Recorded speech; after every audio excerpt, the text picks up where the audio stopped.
Welcome to Summit Youth's podcast. My name is Connor Vincent. I serve as the student pastor at Green Valley Baptist Church, and I serve as the host of this podcast. If you enjoy some of the content that we put out there, please feel free to like, comment, and subscribe for more. Now, when it comes to Christian podcasts, they're supposed to be a supplement for the church, not a substitute, meaning we want you guys who are listening to be involved in a local church and to be involved in your local youth ministries. So be prepared, buckle up, and have a good listen.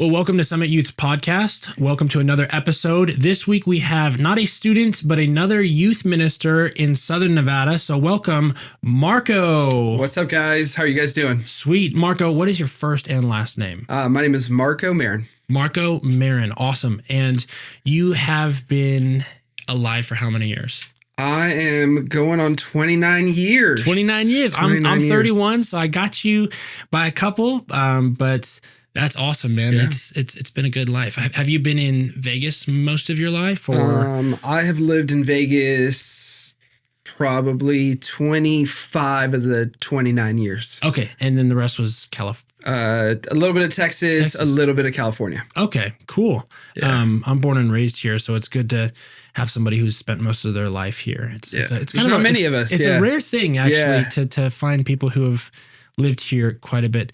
And right now, so you're serving where?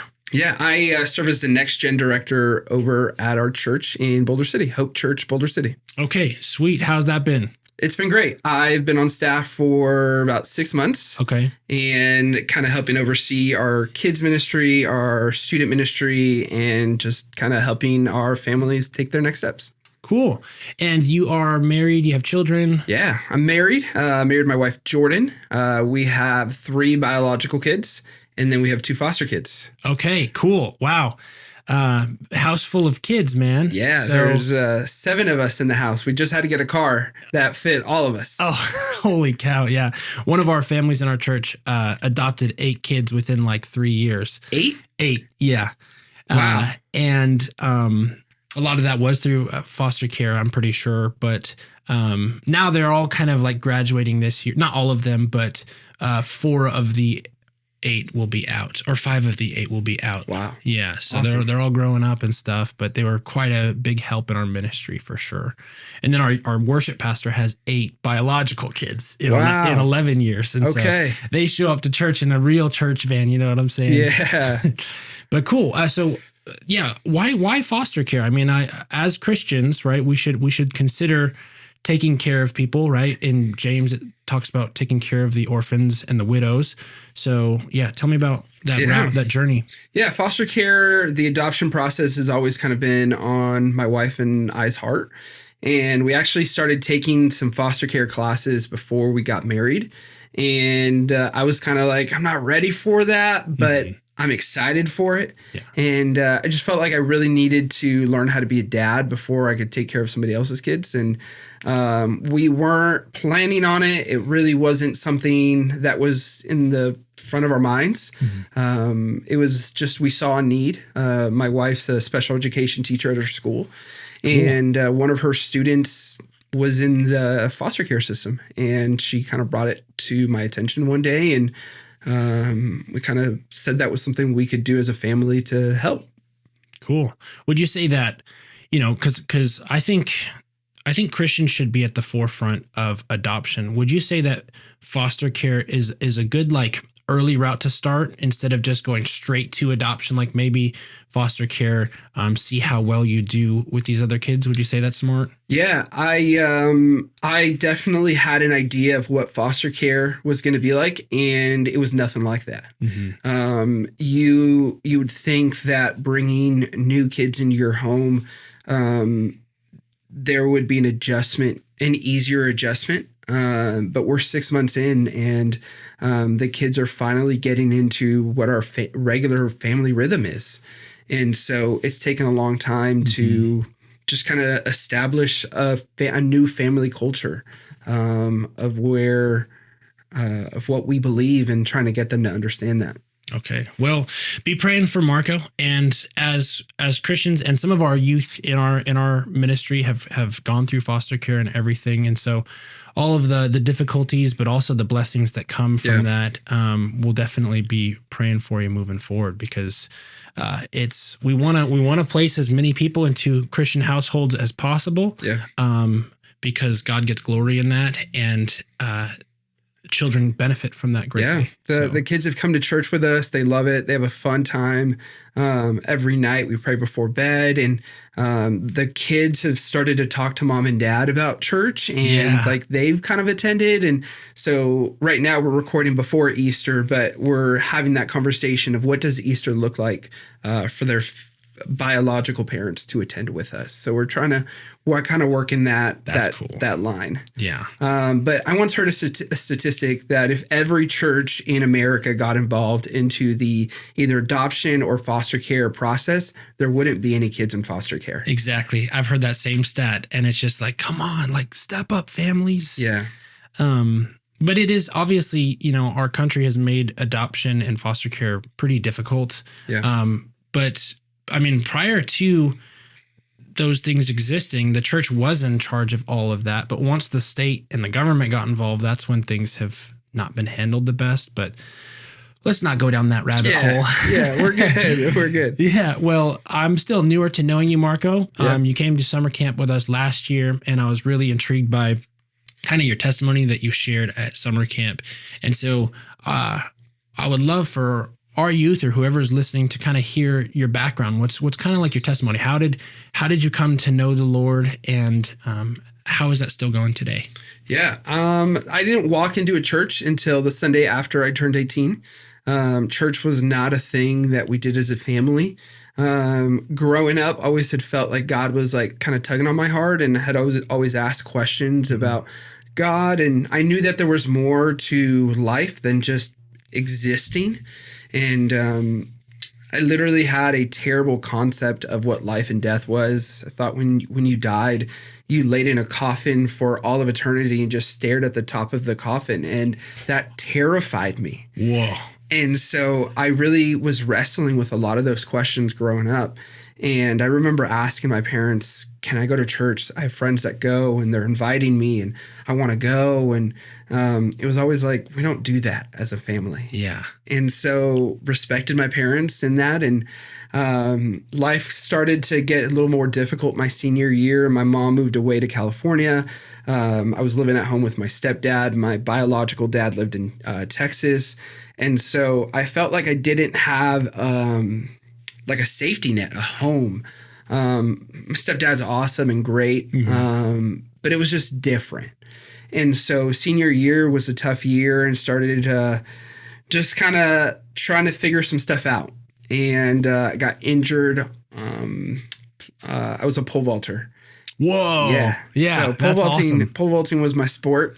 And I got injured midway through the season, and it sidelined me.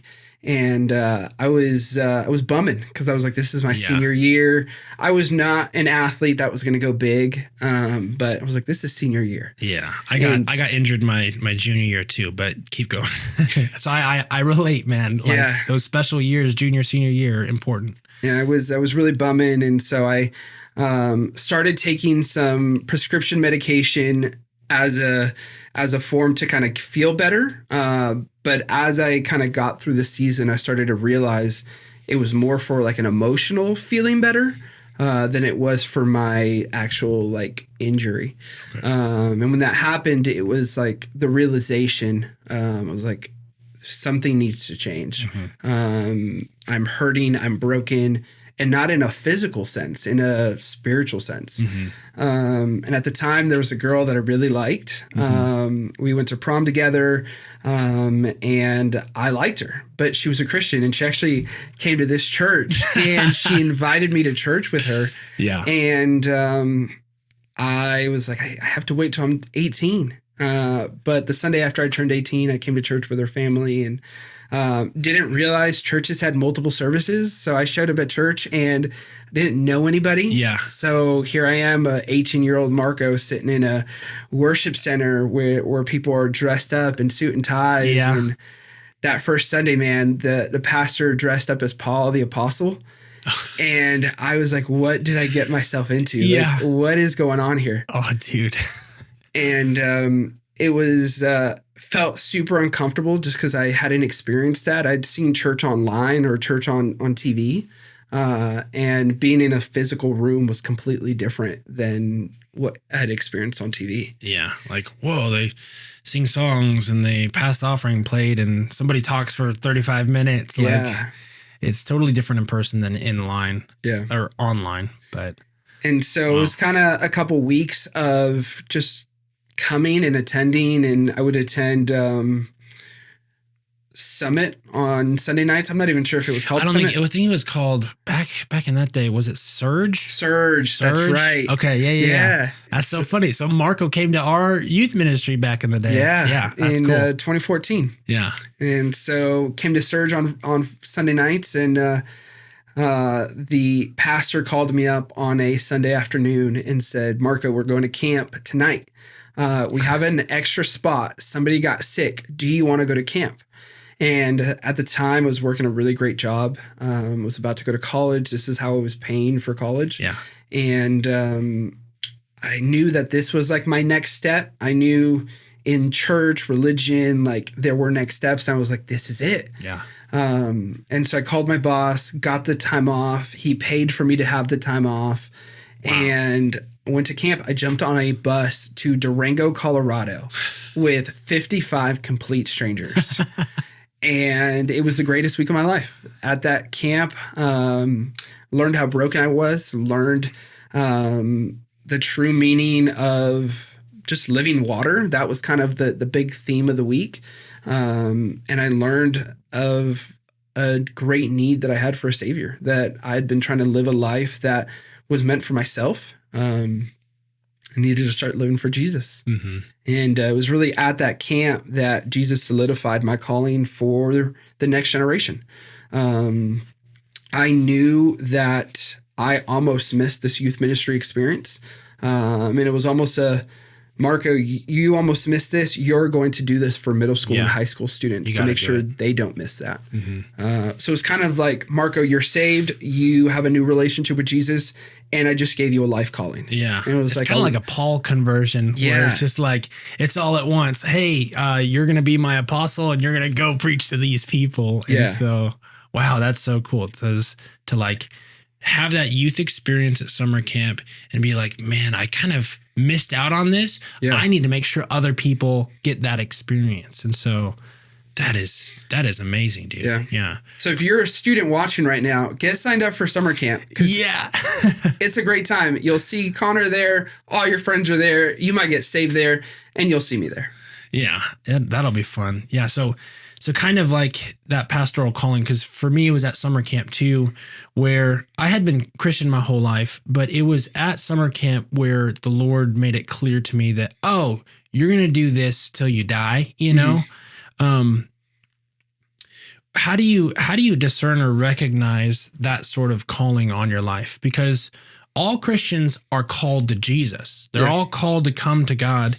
But I would say, within full-time pastoral or vocational working in the church ministry, it's kind of a particular calling where what were some of the things that help you discern that or figure that out? Yeah, when I came to know Jesus and kind of experienced that calling to ministry, I didn't know what that meant. And so I definitely had to surround myself with people that were in ministry and just kind of ask that question. And one of the questions I remember somebody asking me, they said, if there's anything you'd rather do than this, go do it. Because ministry is going to run you dry.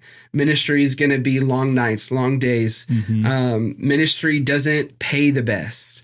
They almost made it sound like ministry was a terrible job and terrible idea to talk me out of it. And he essentially said, if I can talk you out of it, then this isn't the calling that is on your life. Dude, I've always thought that same thing, both with not just ministry, but Christianity of like, you have to be so certain or sure that you're going to believe and follow Jesus with all of your life, then just be like, maybe I'll be half in, half out. Yeah. And I think the same is true for the ministry calling of like, you can't talk me out of it. Like, No. this is something I have to do regardless of pay. I mean, think of the Apostle Paul, right? Yeah. He makes the argument in Corinthians that, hey, I should be paid for what I do, but right now I'm going to make tents on the side and sell tents to people so that I can make a living wage without having to take money from you. Yeah. And it's just like, you couldn't convince Paul otherwise that was his calling. Jesus made it very clear to him. But I think that's very great wisdom. And so I think for like Marco's and I's hearts, to anybody who's listening youth wise, we obviously want to shape the next generation. We want to find the next youth pastor, that can be that influence. And so who knows, one of you guys listening can be that, but it has to be clear. We don't want just somebody because I've seen youth pastors take the job. Like I went to Bible college and I've met some youth pastors there, or people who were studying youth ministry, who finally got the job, and it either became all about them or it became like, oh, this is way harder than I wanted. And they're out in 6 to 10 months. Yeah. And the average, I don't know if you know this, the average timeline of a youth pastor in a church is 18 months. Wild. Which is it's just really sad, because it's like, well, one, you're not the highest paid, which is fine. Mm-hmm. But there's so many things that come with youth ministry. I don't want to scare anybody away, but like, there is a big call to ministry, and there's, you're dealing with parents and students. You're dealing with people who are just going to talk the whole time during your lesson, and but it's the love of the sheep. It's the love of the little ones that God has put in charge of you is what should drive us as ministers. So yeah, I found that encouraging listening to you, because I have a very similar philosophy. You can't talk me out of it. You can't talk me out of it. Yeah. There's nothing I'd rather do. And I think a lot of people just go into youth ministry without that idea and use it as a stepping stone, or and that makes it hard, because it's like, I feel like we have to have our eyes set on that next generation for us to have a lasting impact on them. Mm-hmm. Middle school, high school students see right through us. They see our faults. They see where we're great, where we mess up. They just need genuine people to love them and care for them. Yeah. And I think that's what kids are looking for nowadays, because growing up, we're millennials, and we kind of liked when things were super polished and stuff. Like, we wanted the perfectly done things. Nowadays, I'm just always shocked by Gen Z, and I guess Gen Alpha is the next one, right? How just like, they don't care how like well produced something is. They're just like, we just want to be there and we want to have a genuine time, because I feel like the majority of our life now is through the phone and through media, and you'll see somebody behind a microphone or whatever. And it's like, they just want to hang out and hear about Jesus. We don't have to like entertain them anymore the way that youth group was when we were younger, dude. When I grew up in youth groups, and it was always, how wild can the game get? And it's like, somebody's like licking peanut butter off of a foot, and like, that doesn't need to happen, bro. Like, sure, play games in youth ministry, because the 6th graders need it. Okay, Spencer? No, I'm just kidding. But like, just give them the love that they need, give them the gospel, give them God's word each week. And, that's how you have a thriving youth ministry, I've been in churches where we've had 200 kids. I've been in contexts in churches where we've had 18 kids. Mm-hmm. And so right now at my current position, it's kind of like a rebuild. Mm-hmm. And so there have been we meet on Fridays. Okay. And there's been Fridays where we have 30 kids, but 2 volunteers. And so it's like, we're not going to do small groups tonight. We're going to pull an audible at 6:15 and say, tonight's going to be a game night. And that 30-minute message that I prepped is going to be a short devotional time. Yeah. And it's for that same idea. The kids don't care what we do. They just want to be together and have a genuine time. Mm-hmm. Yeah, it's pretty cool, because sometimes as a youth minister, you can be so caught up. And I always tell my kids this, you're probably not going to remember a particular sermon that I ever preached. Like, No way. If I go back to the days when I was in youth ministry, like I could probably remember 1 or 2 sermons my pastor preached. So it's like, but not that I'm not going to neglect teaching or preaching, because it's like we do want to shape their minds with the word. It was impactful in that moment. Yeah, exactly. And it's like, that's like the daily bread, right? You need that sustenance. You need the word. But what really impacted me with my youth pastor and youth group is he showed up to all my baseball games. We would go as a small group to watch movies or In-N-Out Burger and hang out and stuff. And so like, I want to do that more with my kids. It's gotten harder because I have children, it's like, okay, well, but those are the things that kids want. You could have a good youth program and stuff. And deep down, every youth pastor wants to have the coolest youth ministry. Yeah. But it's like, we really just want the youth, And so that's why, I want to do things like this where our kids can watch 2 youth directors get along who are in the same denomination and kind of circle of churches, express our hearts for the next generation, Yeah. Mm-hmm. Yeah, I think the next gen needs it. And I don't think they need, I once heard a quote that said, if you're trying to get the next generation into your church by cool, flashy events, you'll get them there, but you'll lose them in their 18, 19, 20-year-olds. Because the young adult ministry is not that way. Sunday morning church isn't that way. The high energy, high attraction to youth ministry doesn't carry on to any and every other ministry. And so we've got to be a ministry that is trying to capture their hearts and not just their eyes and their attention in that short time. Yeah. And what would you say has been kind of some of the ways that have been big wins for you in either the way that you teach or the way that you do events or maybe the way you connect with parents? What are some of the wins that you'd say that you've had in doing youth ministry? Yeah, I think if you can capture parents and if you can get parents to buy into the ministry, you'll get the kids there. Most students aren't driving themselves to church. And if you can get a junior or a senior to drive back for a church event, you won. Yeah. You won. But if you can win the parents by sharing vision, sharing your heart, building that trusting relationship with them, that's how you're going to grow your ministry. Yeah. And I've tried to build that and lead our leaders to kind of see that passion that I have to kind of reach the parents. Before you can reach your student, you have to reach their parents. Yeah. Without that parent being able to trust you, they're not going to trust you to drop their kid off on a Friday night, Sunday night, Wednesday night, whenever youth is.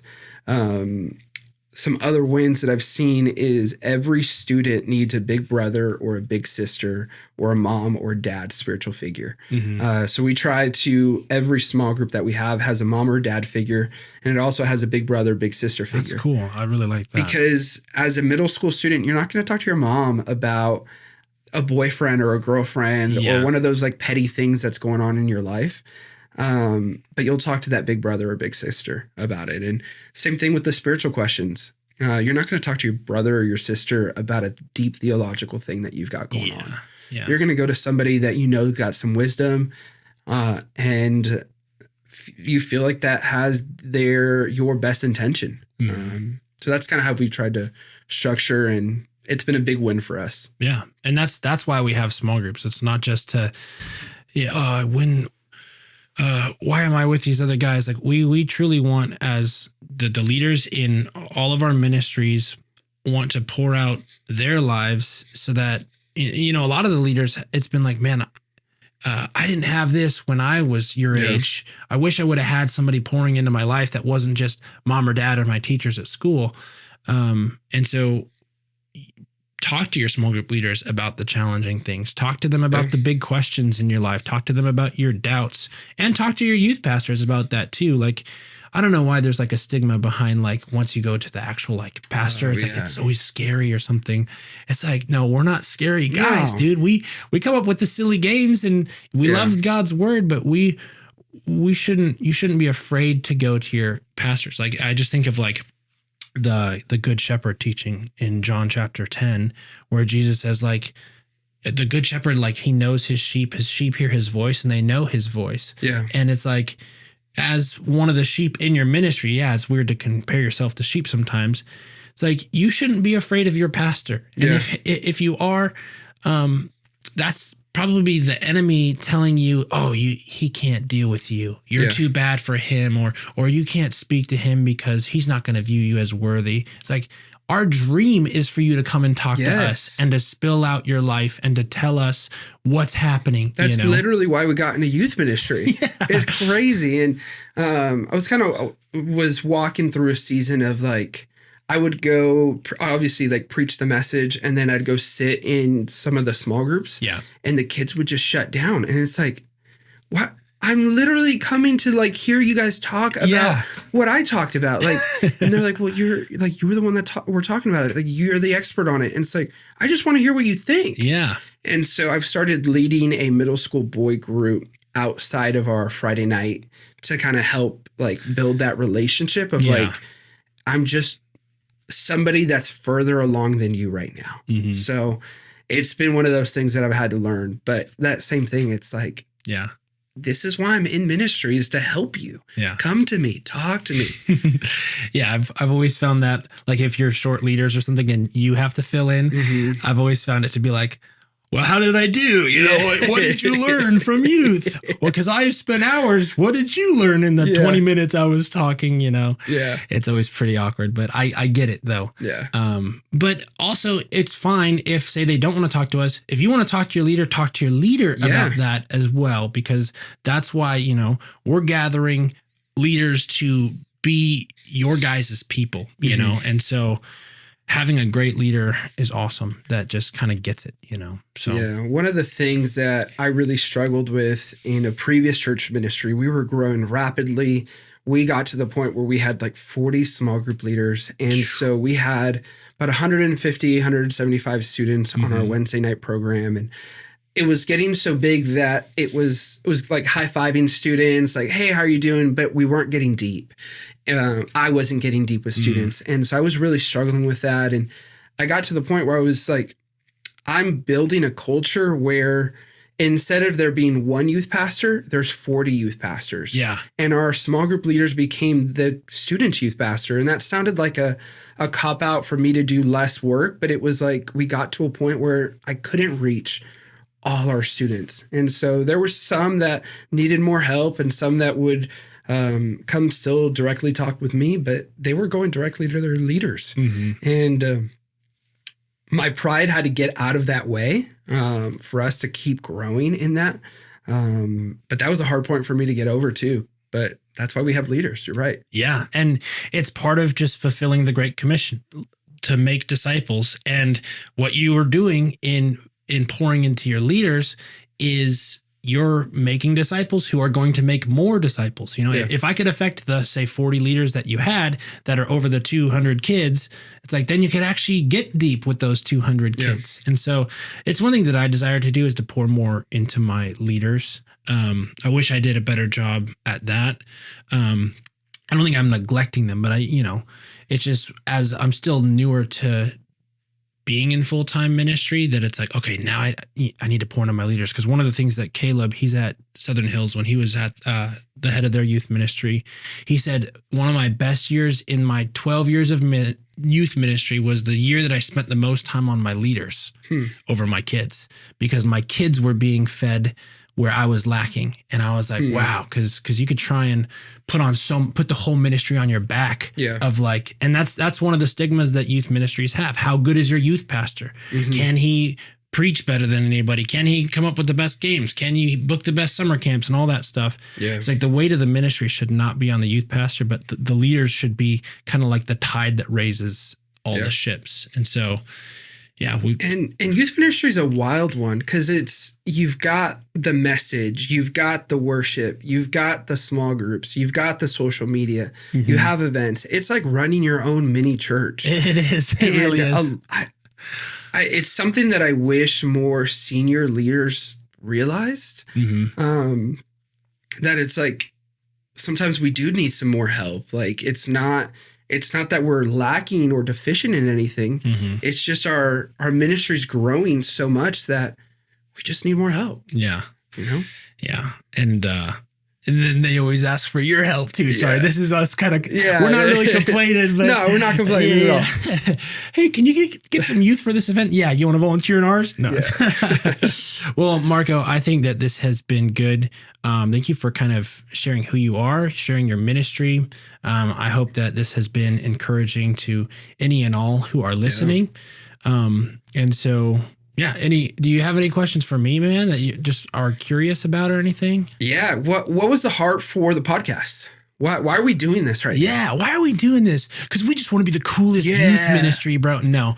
For me, like my heart behind it is, and I've been influenced by a couple of other people. There's 168 hours in the week.